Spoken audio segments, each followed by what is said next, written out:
Okay. Look, I had to skip through this because of time restrictions due to distance learning. But I'm making a bonus lecture.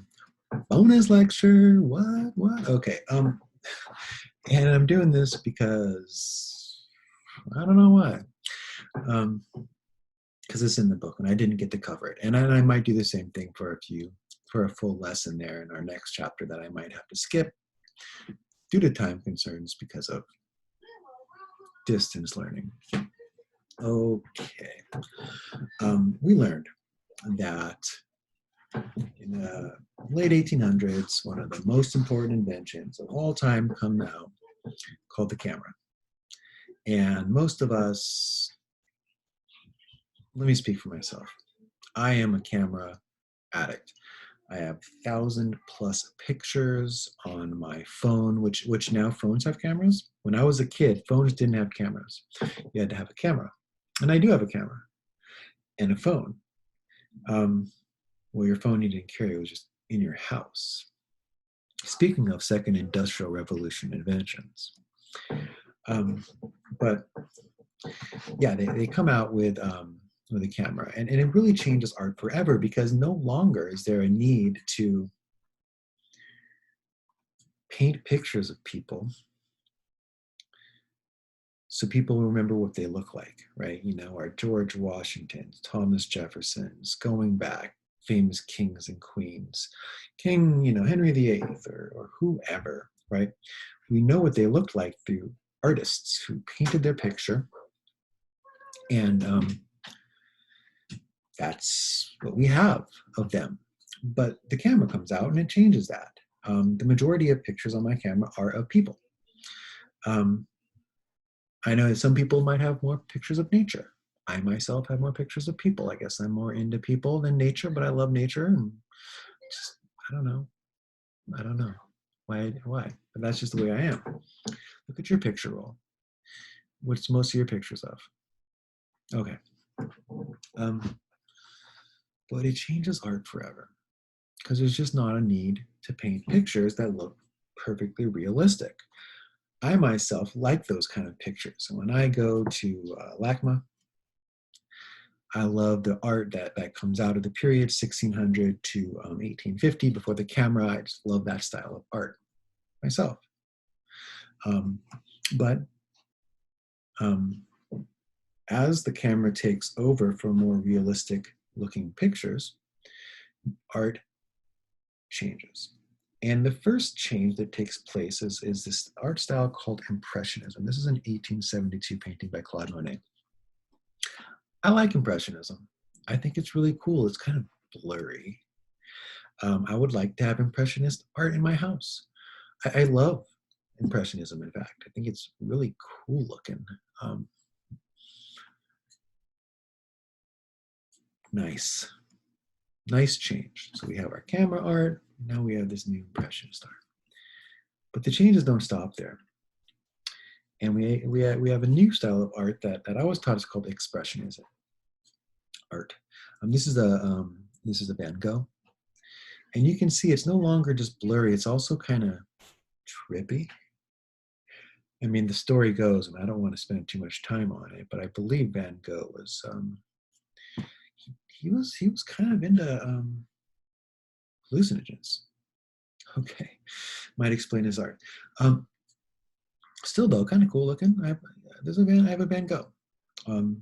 My wife had a poster of it. We cut it down to a frame and we put it into a background. Yeah. Cool. Still. Then art turns in this direction that I start to dislike. I can't quite get into Cubism. This is Pablo Picasso, maybe one of the most famous artists ever. This is a picture of a girl with a mandolin, 1910. I don't get it. I don't like it. It looks like something that my daughter would have drawn when she was 3. I don't like this. And then art continues to get weirder. And we get to the point where just recently I was taking this art history class, and my wife and I went to MoCA, the Museum of Contemporary Art downtown. And this is what I see, okay? I see a bunch of people in fancy clothes standing in front of big wall paintings. There's a big yellow wall. There's a red dot in the middle. And I look over there and I say, there's a wall with a red dot. And my wife says, no. Do you feel the warmth of that painting? And her friend says, yes, and the red is fire, it's passion. And my wife says, yes, and look at the brushstrokes. That represents. I don't know what it represents. I'm standing there like, can we go? I'm not into it. I don't like modern art. I think it's really bad. Here's an example of what I'm talking about. What is this? And this is how I see modern art. You know, and then I was just over there at what's the place on the hill called? Blackmont? No. The Getty. And art is like now there's trash art, which is like trash art. And then there's like this big scene. It's like a warehouse. And you walk into it and it's like something's happening. There's an action scene going on. And it's art. I say,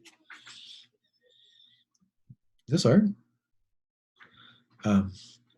I will, though, give some props to Diego Rivera. I'm a big fan of the mural art, and I love murals that we have across our city. So there's a place I like. I did see Diego Rivera up there at the Getty. He's cool. We'll talk about him later. Maybe.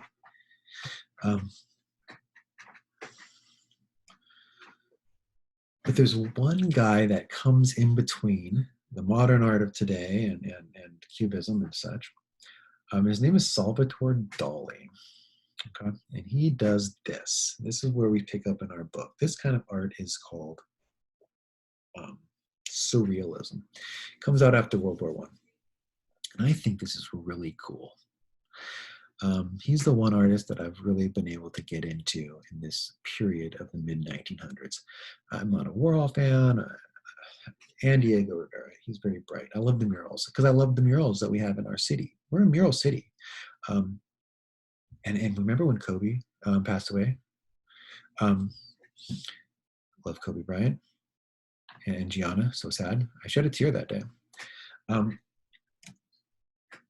they had the murals. There was a mural on Ventura Boulevard. You guys remember that? And it was Kobe and Gianna. It's so touching. We're a mural city. People around the world come here and look at our murals. There's murals here in Canoga Park. You should check it out. It's so cool. I love the mural art of our cities. And I attribute that to Diego Rivera. But this guy is really cool, Salvatore Dolly. He's really trippy too. Like, let me see if I can get a picture of him. He's a weird guy. But let's do that last because I have a few other things I want to look at. Faces of War. And I find that both he and Picasso, who were raised or who were in their prime in the middle of the war period were studying, kind of did anti-war art. And when we had a moment where we talked about the way that World War I was perceived as being such a positive thing and it's going to be great, be fun over there.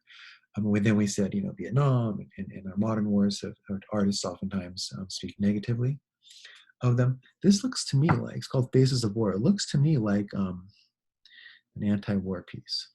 But this is my favorite. I love this. What is that? Old lady, old man staring at each other. Is it? This is Salvatore Dolly too. Thanks, Amazon. But wait a minute. Isn't this a woman right there? Do you see her arms with the hat? Right? She's wearing a dress at the waist. There's her feet.